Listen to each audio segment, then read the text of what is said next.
Kaya ang operator na si Gian, merong 2 kabayong pang-intramuros at 2 kabayong pang-luneta.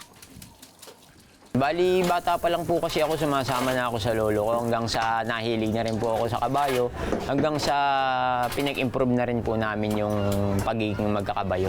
Tsaka isa po, doon din po kami nabuhay, tsaka doon kami binuhay ng lolo ko. Lahat naman kami magkakapatid. Pero hindi raw biro ang napili niyang hanap buhay.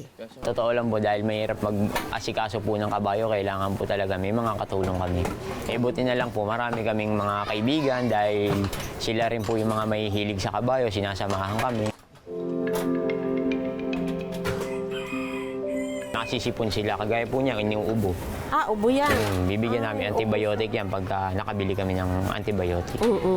Uunahan na po namin. Uunahan niyo na. Opo, kasi pagka nagkasakit po, mananamli kumain, mga ngayayat. Minsan, pagka wala namang pambili ng gamot, minsan suka-suka lang, mga herbal lang po. Suka, Okay pinapahid namin sa katawan, pinapaamoy namin. Okay naman po, effective naman. May asawa at isang anak si Gian.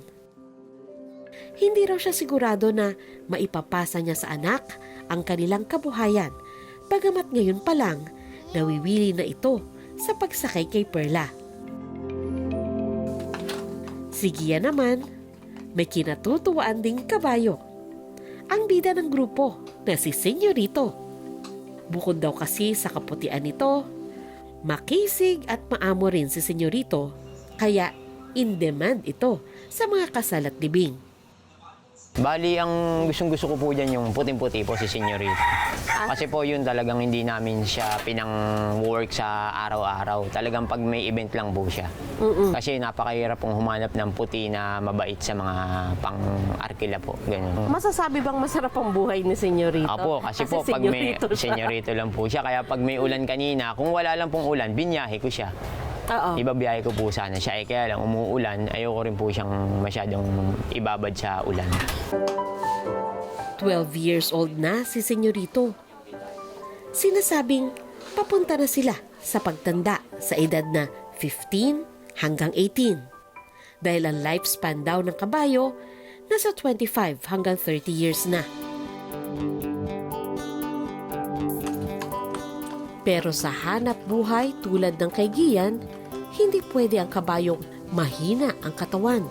Marami na rin po kaming mga kabayong napalitan. Kagaya po ng mga iba nagkakadiferensya yung mga paa. Kaya no choice naman po kami. Talagang ibinebenta na lang po namin pang tapa. Pero hindi naman po kami yung nag-aano sa kanila. Sa malayo na lang namin dinadala para hindi na lang namin din makita po. Binibenta niyo sila bilang Bali, bagsak presyo na lang din po. Po. Pang tapa na lang. Siguro mga 15,000, 20,000 na lang po. Mga ganyan na lang. Ano nga ba kung dumating na ang oras para kay Senyorito? Bali, tatanggapin ko na rin po dahil unang-una po marami na rin po siyang inanong pinasok na pera sa amin. Kung talagang pampahinga na siya, no choice na rin po talaga kami. Option ba na ilibing? Bali, kung ililibing po natin, madam, wala rin kaming lugar na mapagbabaunan kung sakali.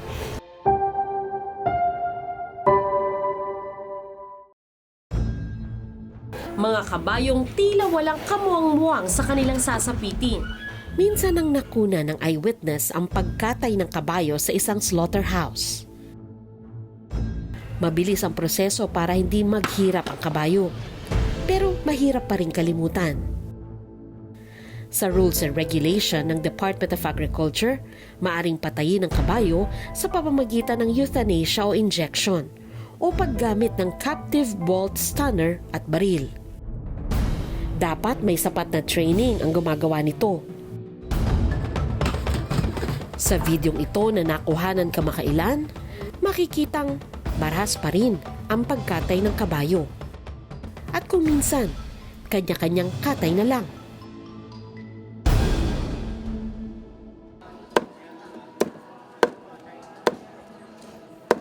Legal kasi ang pagkain ng karne ng kabayo sa Pilipinas.